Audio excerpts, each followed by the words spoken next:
Hello, everyone, and welcome to our third event in the Nightlight Poetry Reading Series. My name is Tom Snarski, and I'm delighted to be here with you this evening hosting this brilliant group of readers. If you haven't listened in before, Nightlight is a reading series featuring poets and writers, new and established, in a monthly reading series, which may also turn into discussions and other events if we're lucky and keep going how we're going, hosted virtually on the third-ish Thursday of the month at 9 p.m. Eastern. At each of our events, we feature a group of invited readers to share a selection of their work with us. Having slots for readers every month means we're always looking for folks who would be interested in reading. So if you are or know a poet or writer who'd be interested in sharing their work, or you just want to hype someone up and get them to read in public, this is a really good first step in that direction. We would love to hear from you. You can get in touch with us in a bunch of different ways. We have a Twitter account at Nightlight Poems and an Instagram account at night_light_poems_, because it's harder to get good usernames on Instagram. Or you can just send me a DM or an email directly. I'm at Tom Snarski on Twitter, Instagram, and Blue Sky. And you can also just email me at tomsnarski@gmail.com. I would love to hear from you, or I'd love for you to just, tell me, hey, my friend X is an amazing writer and never reads. You should make them read, because some of our best, most exciting readers have joined us in just that way. So without any further ado, I'm just really excited to get into our reading order. It's a really stacked one tonight, so I'm just delighted to get into it. And I will start by introducing our very first reader, Kate Pyontek. Kate Pyontek is originally from New Jersey and currently lives in Boston. Kate has received fellowships from the Brush Creek Foundation for the Arts and the Ellis Beauregard Foundation. Their poetry has been published or is forthcoming in Poetry, Southeast Review, The Lickety Split, Hunger Mountain, Ecotone, and elsewhere. Kate, thank you for being the Zoom source and also our first reader. Take it away. The floor is yours. Thank you, Tom, and thank you for the introduction. I'm really grateful to be here with all of you tonight. I've been really grieving the devastation in Gaza, and I'm just really glad to be here with all you wonderful poets, and I'm excited to hear you read, and thank you to everyone who's joining us tonight. I'm going to read for about 8 or 9 minutes, some older work and some that's completely brand new and untested. These are all from a chapbook manuscript that I've been working on. The first poem I'm going to read, and I've got a dog on my lap, so we'll see how this goes, but the first poem I'm going to read is about 52 Blue, which is a whale that vocalizes at 52 hertz. It's a different call frequency than other whales, and as a result, other whales can't hear him, and so he's known as the loneliest whale in the world. So this is Ecological Study 52 Blue. There's more to listening than wavelength. There is the question, inversely, of something being said. When a whale stops singing, he's given up asking for anything at all. A console piano, crushed. No sacrament here, the tabernacle looted ages ago. Moss shrouds the silent, sits green like a cathedral, humming with the organ of the unsaid. Truth dies not with the bones which live forever, or with the tongue which decays later, but with the heart that stops insisting. A stain at the altar from where the bottle broke. Drunk's wine, blood-packed, promise. What is language except a cup with which to insist on one's name? Imagine years rattling insufficient coins, a whale song of metal on metal. I'm here, I'm still here, I'm still here.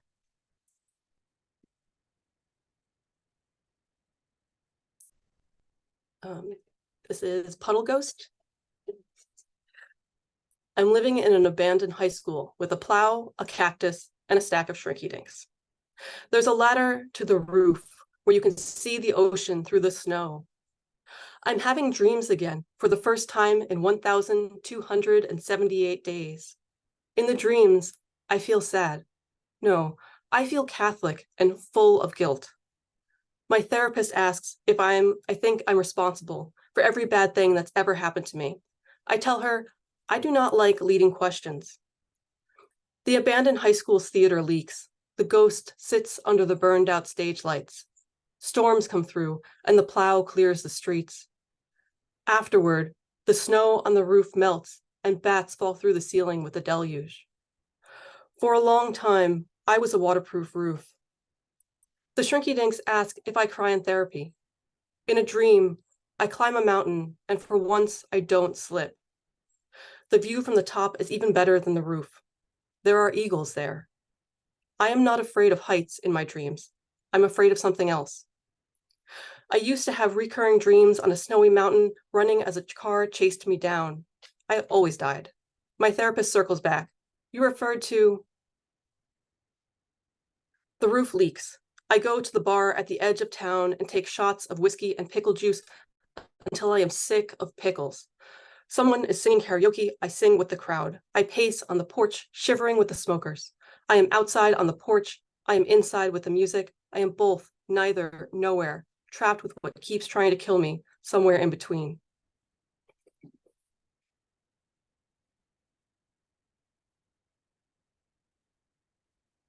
Not screaming in public. The office is empty. The others out to lunch. The sun slips in an open window. Maple seed pods chitter over paving stones. This morning, the dentist told me, your teeth are perfect. At 3, I duck out for an ice cream, savor the scoop on a bus stop bench. I watch cars clog and flow at the light, pedestrians lingering to read the movie times. When a breeze tosses Samara's airborne, I cup a hand over the ice cream to protect this brief sweetness.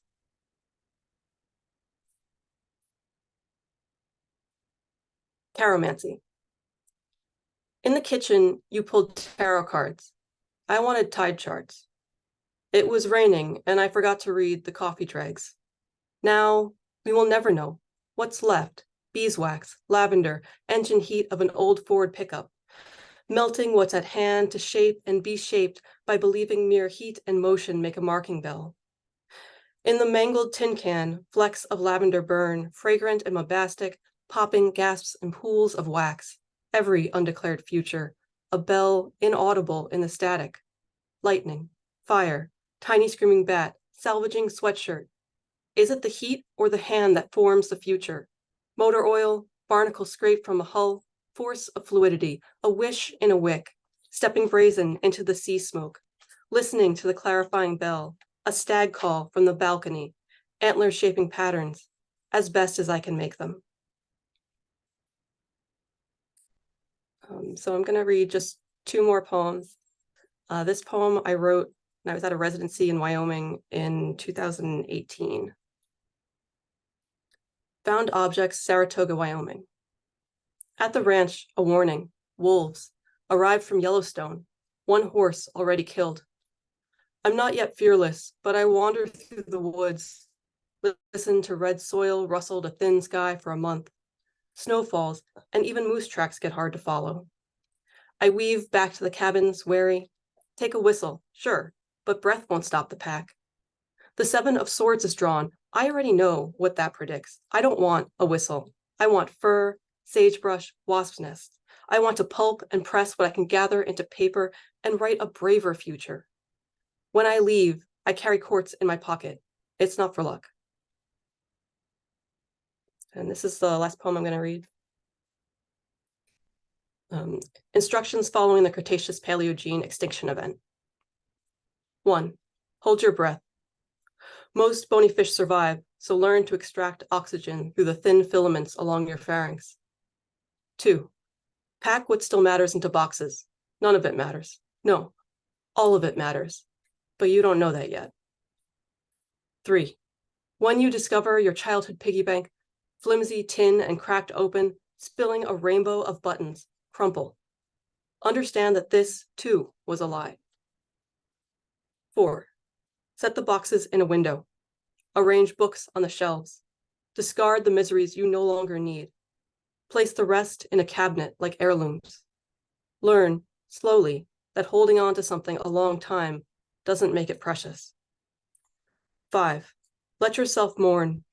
No tetrapod bigger than a wombat will survive the impact winter. 6. Adapt. Wear buttons like flowers, wear flowers like teeth. Drink sangrias below a mural of the meteor. Pay attention when a woman tells you, your face is so fucking alert. 7. Wait for carbon to regulate. It will. Now, take a deep breath. Thank you. Awesome. Thank you so much, Kate, for those poems and for leading us off this evening. That was awesome. And that was Kate Pyontek, who you can find on Twitter at Pyontek, Pyontek, and then on Instagram at Kate Pyontek, KatePyontek. And katepyontek.com is where you can check out their work and keep track of all the wonderful publications that are going on. Awesome. That was beautiful. I'm going to be thinking about the bees and thinking about the lonely whale for the remainder of the reading. Bless him. Cesar is also very much in support of the lonely whale. Wow. All right. I'm really delighted to welcome, in some sense, back our next reader, who was a reader back when we had performance anxiety as the name for this series. But Erik Fuhrer is joining us this evening. And Erik is the author of Gellar Studies, Gellarstudies, and 6 other books of poetry. Their memoir is coming out next year. They hold a PhD from the University of Glasgow and currently teach in Los Angeles. Welcome, Erik. Thank you so much for being here. I'm really looking forward to what you're going to read tonight. Thank you. Okay. So I'm going to read from my book, Gellar Studies. All of the poems interact with some way and are dedicated to characters that are played by Sarah Michelle Gellar, hence the title Gellar Studies. So I'm going to read one character people may know and 2 characters people probably won't know. So, my body lies over the ocean, for Bridget Kelly, Ringer, 2011. I have run so far without feathers that I forget that somewhere within my bones there is the potential for flight. I once tried to carve wings into my back with craft scissors and slumbered beneath a Louboutin red curve as you got lost in the wet glass of Tahoe. In the belly of you is a light that smokes you into not recognizing that you are glitter, gold. I know that feeling of smolder, the cooked remnants of grief, the way we doubt who we are and decide that poison is the way to forgetting. We can't forget blood, no matter how much it tries to kill us. We look into its eyes and we remember what it felt like to be loved when they loved us. When we didn't need wings to fly, we just elevated like heat. Blood is a cold front. We become rain. When younger, I used to think the song lyrics were, "My body lies over the ocean," and perhaps mine does. We are, after all, mostly water. All our bodies fill, spill, flow elsewhere. Perhaps that's why I love baths. I am becoming whole again. This becomes harder in a drought. You thought you lost your sister in the water, and she tried to scatter you into rain, blood, the cold-blooded killer. I lost so many to the rain, and sometimes Erik is in the rain, and I am in this body. You too are split, answering to names that do not swim within you. But maybe if we fake it enough, we can learn to love this strange new water. We can baptize ourselves with new blood, the blood we chose, not the blood we were given.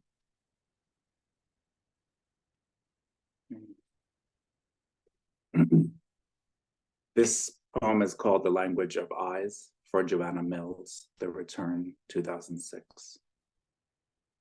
Hunted beneath the table, behind the wood boards, my eyes roll back like the road that you slip your cowboy boots on to escape from that little red memory, that little red scar.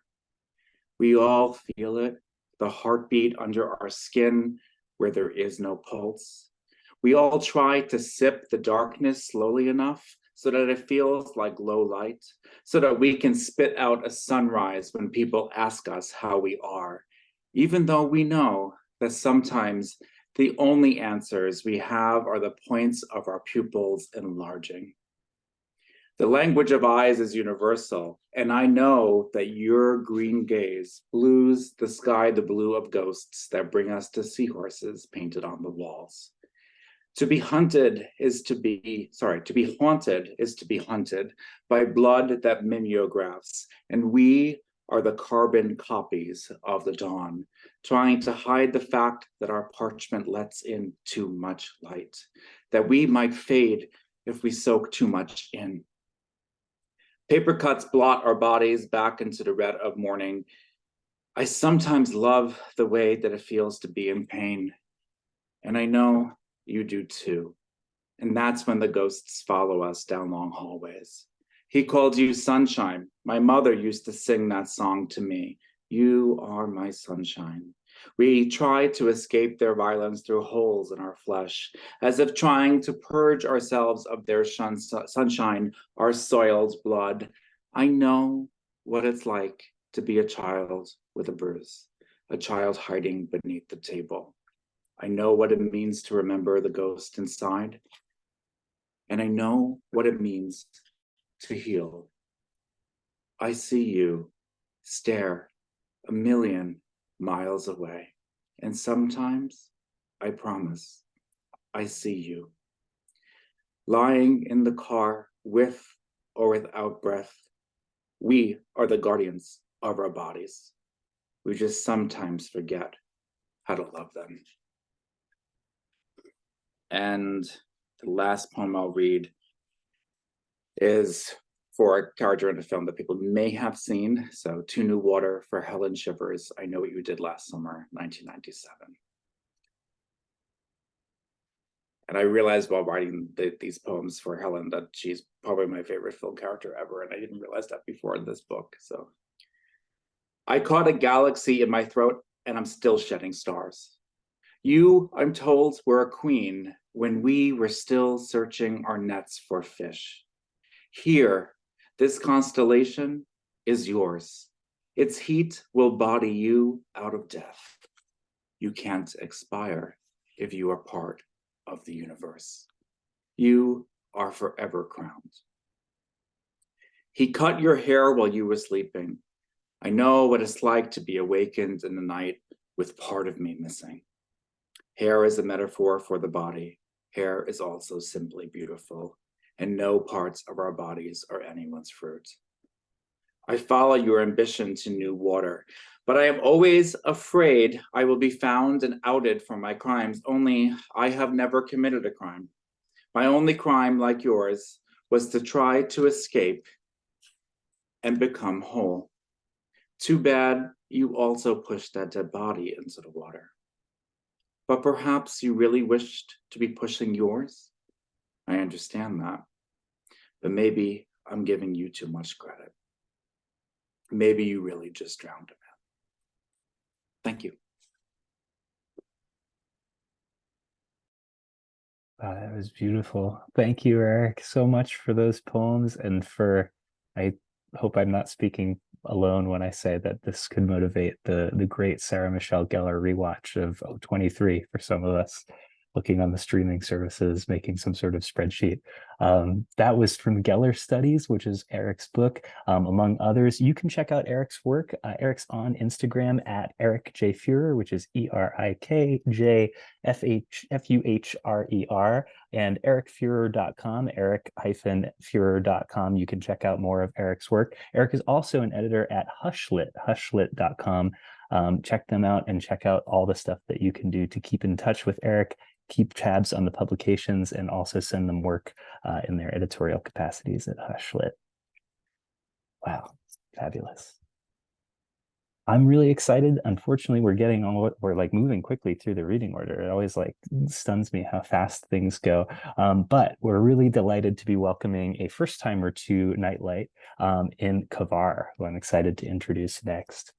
Sarah Cavar is a PhD candidate, writer, editor, and occupant of the space between the creative and the scholarly. Their debut novel, Failure to Comply, is forthcoming with Featherproof Books in 2024. Cavar is editor-in-chief of ManyWorlds.place and associate editor at Frontier Poetry, and has had work published in Craft Literary, Split Lit Magazine, Electric Lit, and elsewhere. Thanks for being here, Cavar. We're excited to hear you read. Take it away. Thank you so much for having me.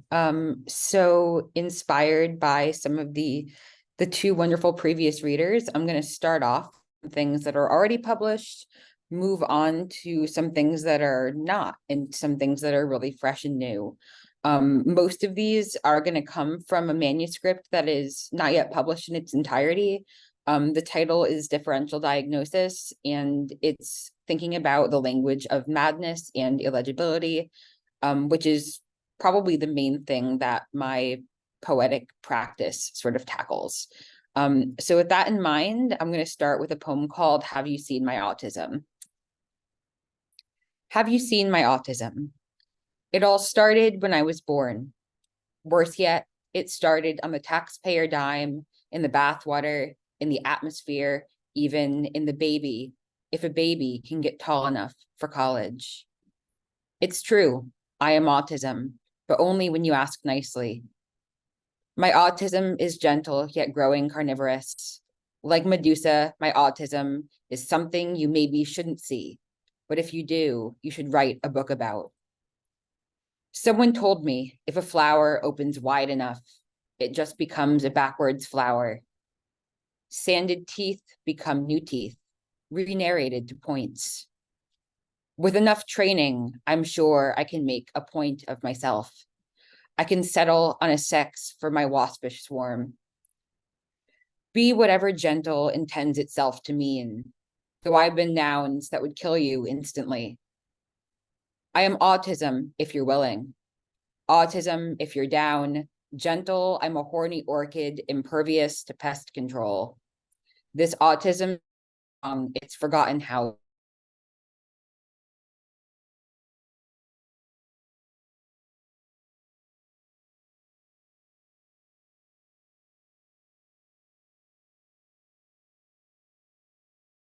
After the book and film Girl Interrupted, but really bears very little resemblance beyond that. So Interrupted Girl narrative. This girl who is black-haired, who is in my eyes, woman already made, dashed down the dim-lit hall and attempted herself before a locked windowsill. And for a time after, we wondered what pulled her trigger. The smuggled phone resting dead beside lost crayons and beads without strings, or the boyfriend, presumably or otherwise parents, or maybe we, the spared. It was simply something buried deep inside her chest, a bezoar or a hair tooth, and a nail ball, a cracking innard, so long, indisposed, and without exit, that it animated first her feet, and then legs, and then hips, then stomach, and you see her projectile body at the dim-lit hall windowsill. Oh, what it takes to become a verb. All right. And this next one is called Diagnostician's Note. It's one of my favorites, so I hope you also like it. Diagnostician's Note. Some are learned in the ways of panting. Some leather gestures wail. You are a student of your own body. Pleasure the selected photograph. Derive the side table. She can't stand in her obstinacy. Blank is bleeding from the bedroom. Ask me, what constitutes a victimless crime? Nothing is benign when laced within your spinal warfare. You are not immune to conceptual frameworks, not even the ones that bring out your eyes.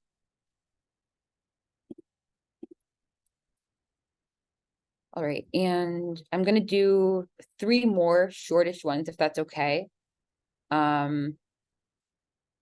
This next one is called Differential Diagnosis 3. The conceit of the manuscript is that there are many numbered differential diagnosis poems. This is the 3rd one.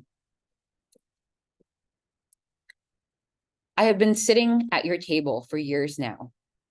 I am making an appointment with fate. I can hardly stomach all the cashews you're feeding me. I can hardly mind the milk when biscuits are still to be found. I believe fate is a thing that can be tempted. I am not sure you understand me clearly. I am not sure this strange little world contains a noose. I do not think anyone I know smells fear. I believe fear exists inside the odor that I offer you. I think my own capacity for living has somehow inhibited. I tore my sugar box at the seams. I tore the scenes up and the curtains too. I do not exist outside specific contexts. I cannot read or write. I can stop hurting myself if I try harder. I pull harder on this mantle and I burn the text alive. Okay, so now on to the little unpublished babies. So this one is differential diagnosis 14. Yay, new shit, yes. Differential diagnosis 14. A pigeon is the story of a bad dove. I dive down center with the thinnest gauge and leave a mark. The doctor voice bowels, hey, you there. No theory will protect you here. Redemarcate the boundaries of your knowing. Oh, I know I'm a wretch to his glamour. Could he make a person of me yet? Yes, Dr. Voice, I hear you loud and clear. I know the difference between odd and odd. All right, and this last one is not part of the differential diagnosis series. And it came to me while I was reading this flash piece by Jason Teal in his book, We Were Called Specimens. And sorry, I'm reading the chat as I'm reading these. Yeah, it's an awesome book. And this particular piece is titled Marjorie Will Ride the Death Coaster. And this was written after the euthanasia coaster, which was developed by Julianas Urbanas. And it's a roller coaster that will take you through a series of very intense G-force upside downs, and was designed to create a painless and potentially exciting death for people seeking to be euthanized. It's not real yet. And the title of this poem is Goodbye Forever Party, and that title is after Joni Phillips's short animated film of the same name. Baptized in a blue pool of sky, cloudless the reckoning. When the day awaits, I go like smoke, pulled toward a ceiling, leave bad black brackets on pastel walls. We stand in line like dentures. We wash our faces, hands, feet in baths of blue, which reflect the sky. Baptismal fingers follow my reflection, eyes squenched against hot water. Leaky spigot sounds follow pairs aboard. The great iron horse lopes the track. The track speaks the language of the horse. The iron language takes comfort in its certainty. The smoke horse bows before my wet calves. My thighs sigh aboard. Another me, clear blue me, wavers in the blue pool. With a roar begins my legacy, makes sure in many loops. This concept I am becoming hardly hurts. I am water in the mountain of this machine. I receive my dose of dizzy knowledge. Wet vapor strikes bald grass. My ghost ejects on the third spin as intended. Thank you. Thank you so much, Cavar. These were wonderful poems. I'm glad you mentioned the chat because I'm used to the Skype chat when it like bings at you, but people have been blowing up the chat with enthusiasm for those poems. That again was Cavar, who you can find on Twitter at Cavar Sarah, C-A-V-A-R Sarah, on Instagram at Cavarchives, CAVARCHIVES, Blue Sky at just Cavar, CAVAR. You can find more about Cavar's work and about them at cavar.club. And for news, reviews, and book and media recommendations, their Substack is librarycard.substack.com. Whew. Yeah, we're like gonna be thinking about all these figures, characters, like trying to keep Sarah Michelle Gellar away from the euthanasia coaster. It's all coming together in a beautiful blur in my mind. The first half of our reading order, but we have a beautiful back half of the reading order as well to introduce you all to. And I'm excited to introduce our fourth reader, the first in that back half, in Khi Nao. Khi Nao is the author of many books, the Fall 2019 Fellow at the Black Mountain Institute. Her work includes poetry, fiction, film, and cross-genre collaborations. She was the 2022 recipient of the Jim Duggins PhD Outstanding Mid-Career Novelist Prize. She is reading with us tonight, and I couldn't be happier that she's here. Thank you so much, V. Take it away. So excited to hear what you're going to read.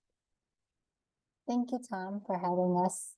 I'm going to be reading from War is Not My Mother, and it's just one poem. And the poem is titled The 7 Halibut Huts. Although it is a dreadfully late afternoon below the second deck of the sailboat, a young woman stands weaving her nong la in the near dusk, virtually imperceptible. A dusty hay beige, and her gaze rare and refined. The sea walks so airworn of halibuts, it forces our eyebrows to narrow. The 7 halibut huts have sharply gaunt tiles and slender bamboo slats, sloping to the sea markets for several bagan bun chang to pass to and fro. All is gold, the opaque flatness of this ocean, engorging superficially as if supplicants to sink under its milky but the gold of the bamboo chairs, the thong tàu hũ nóng and pylons strewn amid the desolate debris is of a deceptive luminosity, like the negligible time-worn shacks with a gilded toss rising on their seaward petitions. The halibut barrels are whorley coated with sheets of gorgeous briny scales, and the donggun share equal varnish with buttery patinas of silver, with colossal scintillating microprobes swarming on them. Up on the equally inclined beneath the huts, fixed in the bare buoyancy splash of metal, is a primordial stilted spindle fracture with 10 drawn-out blenched levers and some desolate streaks like emaciated phlegm, where dew and mucus have invaded. The young woman takes a silver of dry squid. She was a mistress of my mother. We chatter of the population decay and of halibut and catfish while she listens for a gondola to return. There are butterfly needleworks on her blouse and on her neck. She had bartered her body for food from countless suitors with that sex-torn bodies of her, the core of which is nearly frayed away. Below the sea slips where they drag up the liners above the lengthy incline, sloping into the sea, bony gold. Bamboo stalks are rested flat past the aspen pebbles and muted at interludes of 6 or 7 meters. I met the identical sea, the identical slightly inelegant horror above the petals, plastically liberated beyond the rocks, beyond the human bones, and afterwards the ecosphere. If you could bathe your eyesight in destruction, your heart would adjourn in a coma 1,000 years later.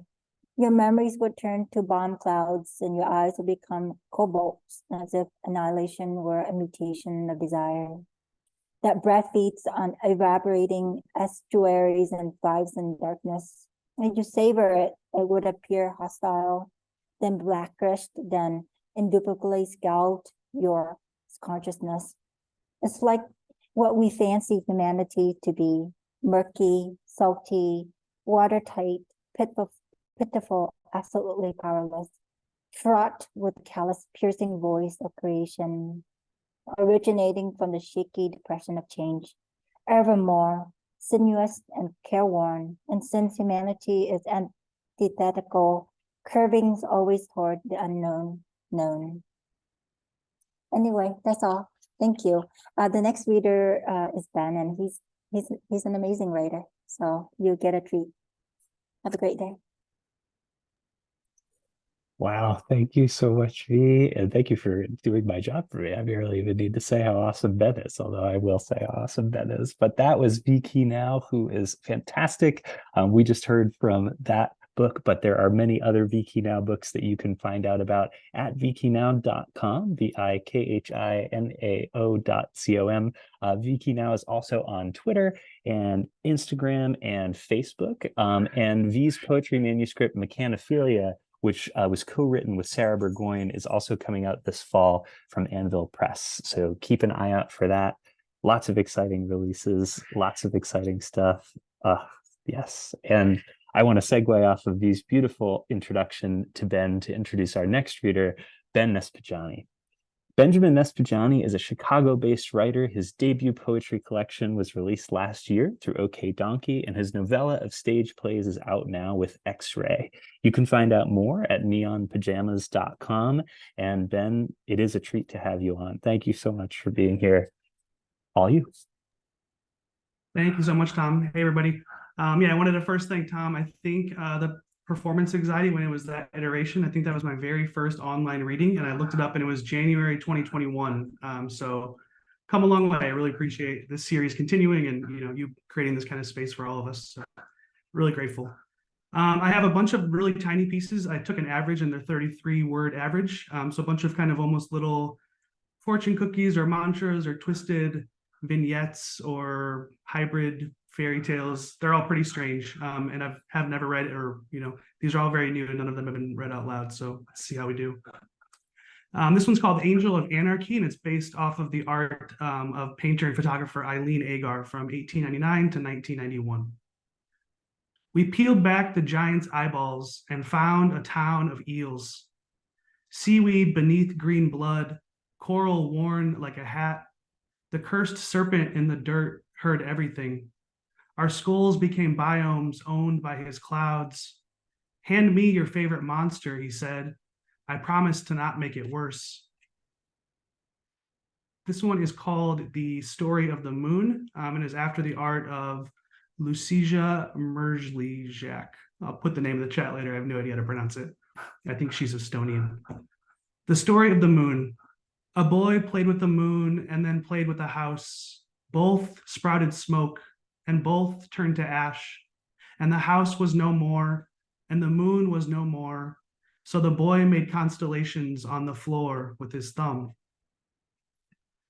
This one is called Tourniquet, and it is 11 words long. And the poet Nate Hawks told me as a recommendation to repeat the short ones twice. So I'm going to try that with this one.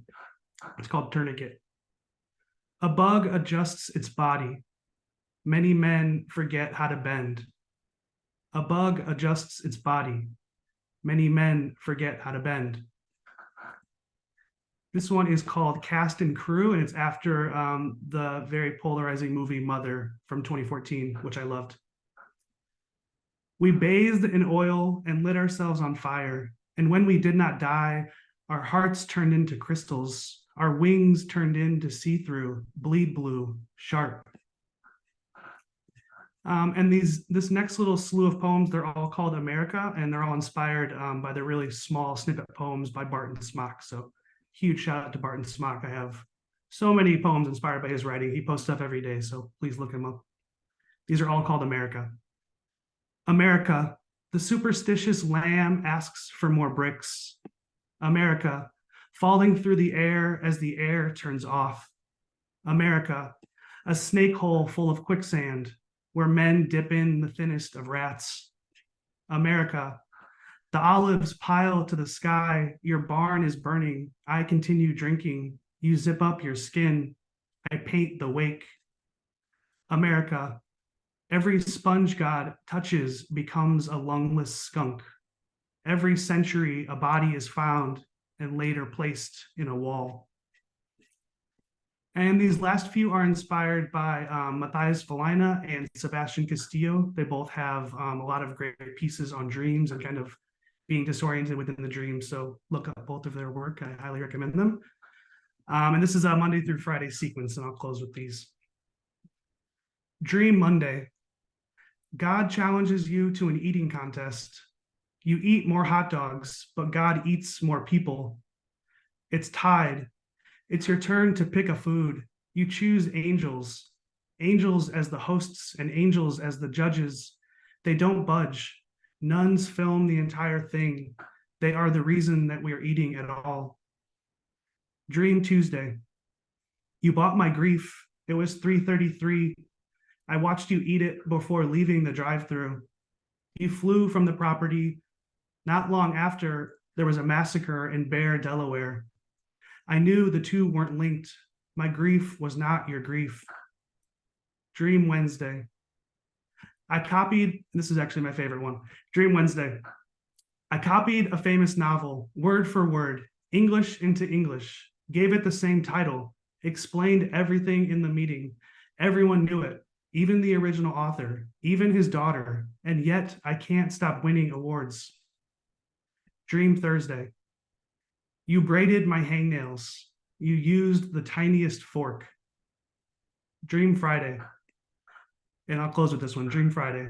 The universe is shrinking, said the scientist to the third grade classroom. No one asked any questions. No one understood the rules. Thank you so much. Oh my goodness. That was Ben Niespodziany lighting it up. Everyone in the chat is agreeing with me. That was beautiful. Like Scheherazade on Chicago radio. That's what I'm going to say that was. That was absolutely beautiful. Ben is everywhere on the socials at Neon Pajamas. Check out Ben's stuff there at neonpajamas.com. The website, the books, the OK Donkey book, the X-Ray book. You need to read more of that because you just heard what I heard, and I think we can all settle on that being true. That was awesome, Ben. Thank you so much for being with us. And yeah, I'm going to be thinking about Wednesday a lot. It is always with a little bit of tristesse that we get to the last reader of any Nightlight associated reading event, but I'm really excited to be inviting to the stage, proverbially, a wonderful human being who's made a lot of awesome space for writers in this beautiful world, in Tyler Dempsey. And Tyler's also maybe potentially going to break the fiction poetry mold a little bit, possibly, depending on what he wants to do. But Tyler Dempsey is the author of 4 books and host of Another Fucking Writing Podcast, a beautiful place for writers to chat about life, the universe, and everything. Tyler, thank you for being here, and thanks for reading. I'm excited if maybe you might be bringing some fiction to the poetry party. We'll be happy to have it. Thanks so much, Tom. It's awesome to be here. Thanks for sharing this space. It's nice to hear your cats again. And I will be breaking the mold for sure. I asked Tom ahead of time. He said it was okay. I hope it's all right with everybody else. I'm not very good at making things prosy, so maybe this will not be too dissonant for your ears. But this is going to be an excerpt from a forthcoming novel I have called Will We All Still what is the name of it? Who cares? It's an excerpt from an upcoming novel. And this bit is from a short bit of time when I was working at a childcare facility. For 5 months, I'm a park ranger. The other 7, I struggle. This winter, I work at daycare / preschool / lumber store. Just kidding. -30. The American measurement at 63 degrees north this morning. Dry cabin sounds better than third world, so that's where I tell people I live. 2 heat sources, no running water. 5 minutes getting into enough clothes to look like a spaceman. I walk to the outhouse. App, where someone comes to your house and does everything for you, and you stay in bed. During 7 months of winter, it rarely, if ever, breach is freezing. Snow continuously accumulates. So does shit. When the shittlagmite becomes visible opening the door, adding means shitting on my ass. Pooping outside at this temperature can't get worse. Wield a firewood shit sword. Delicately fish it in, avoiding the frozen dung pile so I can hopefully battle a few feet from the top. Good, I think, whapping 4 times, felling it like a champion. Forbidness. Alaskans are in a competition naming kids. In the baby room, Ranger, Waylon, Briar, Lark. The most recent parents named theirs Hunter, Alaskanly. Lily is the only normal one. I'm on late. The babies are eating lunch. Hunter's a fat baby, at 5 months bigger than most 2-year-olds, and has already graduated to Whole Foods. Yesterday, his mom brought pork roast, Sammy says, when I'm aghast at the mound on his high chair. She says it in the way you would Jack Daniels. Washing dishes. Lily tiptoes against the kitty door. Kulu, Kulu. Our thing this week is coloring. She initiates, maybe saying Coco. That's her horse. I then draw an animal I've never met in crayon. Then she says it 11 or 12 times, pointing at my shitty horse before demanding I draw another member of her family. Finish dishes. We chase toddlers, dressing them for the playground. It warmed to -8. The cutoff for infants to safely go out is -10. You thought you were tough. Hold Briar to my spaceman chest. She sobs quietly, hating the wind. It blows constantly. Sammy's unlucky not to have gotten her. As she runs, every child attempts some form of self-mutilation. Each toy is something to pummel your forehead. Ice makes the probable a near guarantee. I laugh at her efforts, patting Briar's back. Her crying stops, breathing deep. Back inside, nap time, my favorite. Getting babies asleep is an art. The whole staff at some point has praised my knack, meaning they hate me.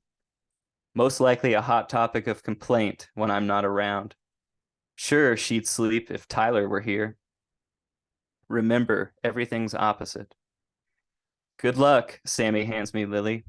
Yesterday it took Bethany 30 minutes to get Waylon down. Bethany's the longest tenured staff, a certified baby wizard. Lily's my obvious first, stubborn, but once out, sleeps long and hard. In 6 minutes, she's dead weight. I transfer her to a crib, extricate my arms like they're a tablecloth ripped from under fragile Indian artifacts.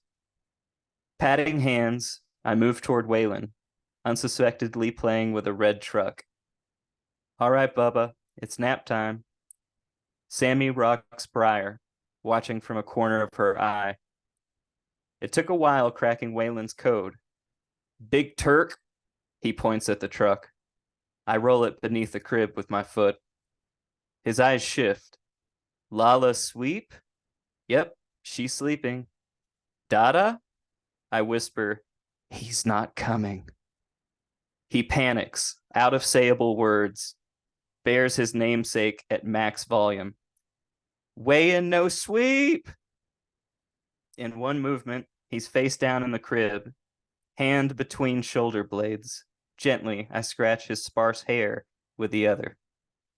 He has dad strength for a 1-year-old, like holding a panther, but louder. I don't think that's gonna work. Be strong, Sammy-san. Transformation.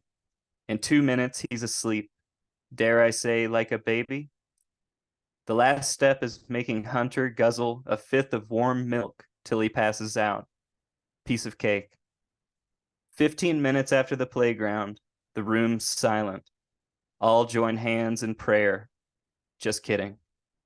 Always hated Christians for their little show of dominance, but love when they squeeze your hand at the amen. Sitting cross-legged, Sammy joins, making sure our knees touch.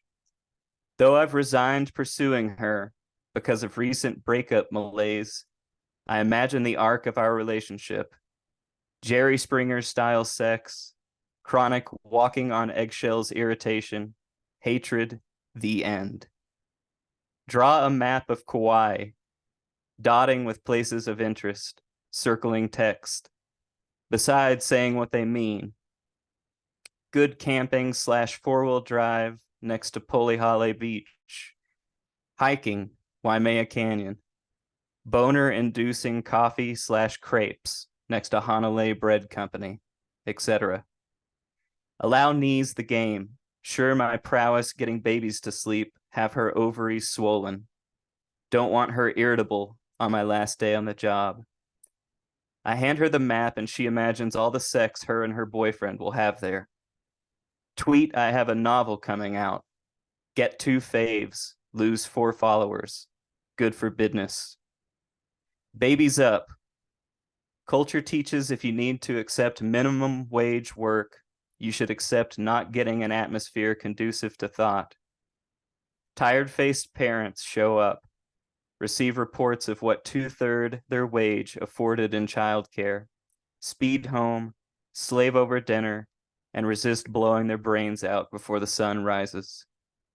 Despite millions of diapers changed and all the vomit my clothes absorbed, in 3 months, none of these kids will recognize me. Succeed in reminding no one this is my last day. Maybe I learned something. Thanks so much. That's it. Thank you, Tyler, for taking us home with that beautiful story. The Turk under the crib. I'm there. I am in it. That was beautiful. And that was Tyler Dempsey Basil cheering for you. Tyler is on Twitter /X at Tyler C. Dempsey, TYLERCDEMPSEY. Another Fucking Writing podcast is wonderful. Check it out. I have no bias at all in recommending it. It's a beautiful show that has new interviews every week, which is really great. And Tyler's novel, Will We All Still See Each Other Afterward, looks absolutely gorgeous. So keep an ear to the ground for that. I'm very excited when it'll have not for resale, ripped off of it so that we can all, get our grubby hands on it. It's awesome. Yeah, so believe it or not, we are at the end of our reading order for this evening. I just want to say, by way of closing, 2 things. One is in prose and one is in verse. In prose, thank you so much to all of our readers for sharing their beautiful work with us this evening. Thank you, too, to the listeners, both here in the Zoom call with us and on YouTube, for giving this hour of your life over to poetry and fiction and writing and stuff. I hope if you are listening and you've got a sheaf of new shit close at hand, you might consider dropping us a line again at Nightlight Poems on Twitter, more underscores on Instagram, or you can email me, Tom Snarsky, DM me, whatever. We would love to hear you at a future event. We've got one on Thursday, November 16th, which might be a little funky. It might be like a European poet, UK poet thing, so a little earlier in the day so that they can participate from across the pond. We also have our winter solstice reading scheduled for December 21st. So if that's your vibe, we would love to hear from you. And in keeping with tradition, I'm going to close with a quick poem, actually part of a poem by one of my favorite poets ever, William Bronck. Some grief is stronger than any joy before or after it, and life survives. It feeds within itself on grief, not nourished then by other food as winter trees survive because they do not feed. Their mouths refused almost the taste of the brief return. Grief seared, they could not savor it. The time did come, but it was afterwards that a new joy leafed over their grief as a tree is leafed. It was the tree of grief that grew these leaves.